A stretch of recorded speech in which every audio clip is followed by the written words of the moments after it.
역대 최고령인 미국의 조 바이든 대통령이 지금 정상적인 건강 상태인지에 대해서 여러 가지 설들이 난무하고 있습니다. 지난 19일에는 에어포스 원에 오르는 도중에 발을 헛디뎌서 3번이나 휘청거리다가 난간에 붙잡고 몸을 추스르는 모습들이 포착됐었죠. 3번째엔 무릎이 바닥에 닿을 정도였습니다. 백악관 측은 바람이 심했다고 하지만 이 말을 액면 그대로 믿는 이들은 많지 않아 보입니다. 이유인즉 이런 해프닝이 바이든의 잦은 말실수와 함께 벌어지고 있기 때문입니다. 바이든은 지난 17일 백악관 연설 도중 부통령 카말라 해리스를 대통령, 프레지던트라고 호칭하기도 했죠. 바이든은 이것을 바로잡지 않고 계속 말을 이어갔습니다. 백악관 측은 바이든 대통령의 건강 이상설을 일축합니다. 그러나 원래 바이든은 병이 많은 사람입니다. 의원 시절에도 병으로 직무를 중단한 적이 있죠. 1988년 2월 육군병원에 긴급 후송돼서 다발성 뇌동맥 수술을 받았습니다. 회복 기간에는 폐색전이라는 질병으로 심한 고통을 받았다고 합니다. 5월에 2번째 뇌동맥 수술을 받은 뒤에는 7개월 동안 상원의원 활동을 하지 못했죠. 바이든은 1998년에도 뇌동맥류라는 질병의 진단을 받았습니다. 2003년에는 담낭 제거 수술을 받았습니다.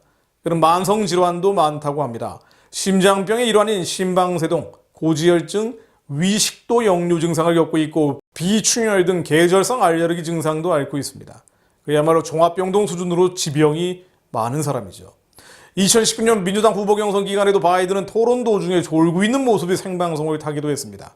발언 중에 수치가 헷갈리거나 역사상 가장 강력한 부정투표 조직을 만들었다는 등 어처구니 없는 말실수를 하기도 했었죠. 양복 소매 밑에 숨겨놓은 커닝 페이퍼를 보고 답을 한다거나 귀에 꽂힌 마이크로폰으로 비서들이 알려주는 대로 답한다는 등 구설이 끊이지 않았습니다.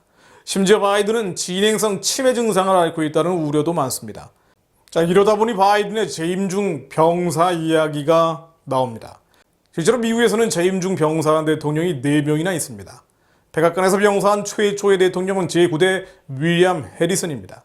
그는 1841년 3월 4일 대통령에 취임하고 31일 만인 4월 4일 폐렴으로 사망했습니다. 미국 역사상 재임 기간이 가장 짧은 대통령으로 기록이 됐죠. 12대 자카리 테일러는 대통령 취임 후 16개월 만에 병사를 했습니다. 그는 캘리포니아와 뉴멕시코로 획득해서 미국 영토를 거의 2배로 확장한 멕시코 전쟁의 영웅인데요. 그러나 날씨가 더워서 아이스크림을 먹고 찬 우유와 과일 주스를 마시고 격렬한 복통 등으로 고생을 하다가 7월 9일 사망했습니다. 콜레라라는 진단을 받았었죠. 29대 워렌 하딩 대통령은 재임 중에 사망한 3번째 미국 대통령입니다. 그는 1921년 상원의원 재임 중에 대통령이 당선되지만 2년 뒤인 1923년 7월 뇌혈열 또는 심장마비로 추정되는 질병으로 사망을 합니다.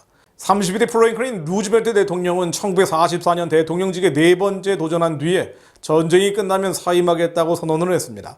그러나 1945년 2월 야이타회담을 마친 뒤에 건강이 극도로 악화돼서 휴양차 머물던 조지아주의 윈 스프링스에서 4월 12일 뇌출혈로 사망을 합니다.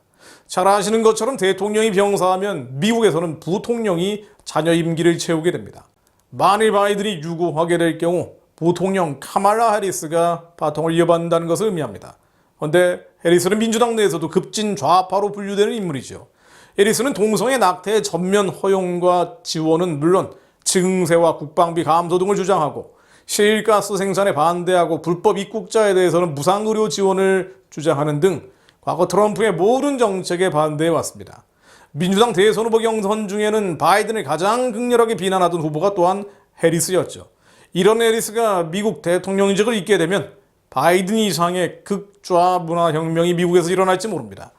이것은 트럼피로 상징되는 미국 내 우파의 격렬한 반대를 부르고 격한 혼란 속에 미국이 빠져들어갈 수도 있다는 것을 의미합니다.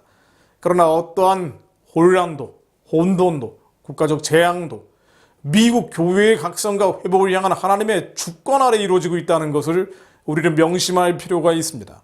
바이든 임기를 채운다 해도 또 못 채우고 해리스가 등장한다 해도 하나님이 보시는 것은 자신의 자녀들이 온전히 살아나는 부흥입니다.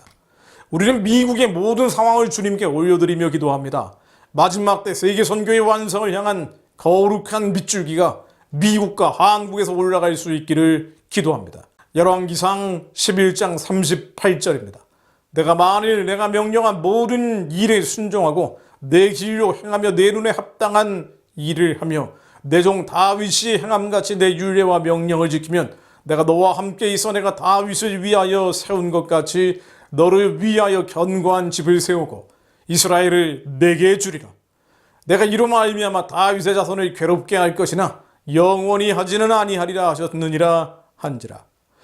하나님, 주님의 몸된 교회가 주님이 명령한 모든 일에 순종하고 주님의 길로 행하며 주님의 눈에 합당한 일을 하며 다윗과 같이 유예한 명령을 지킬 때 주님께서 견고한 교회를 세워주실 것을 믿습니다.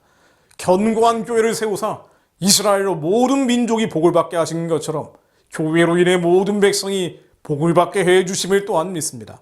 하나님, 미국의 교회가 또 미국 안에 있는 보교회들이 주님의 율례와 명령을 지켜 모든 미국인이 복받게 되는 영적 이스라엘의 역할을 감당하게 하시고 마지막 때 한국교회와 함께 북한과 열방의 구원을 위해 전진하게 하옵소서.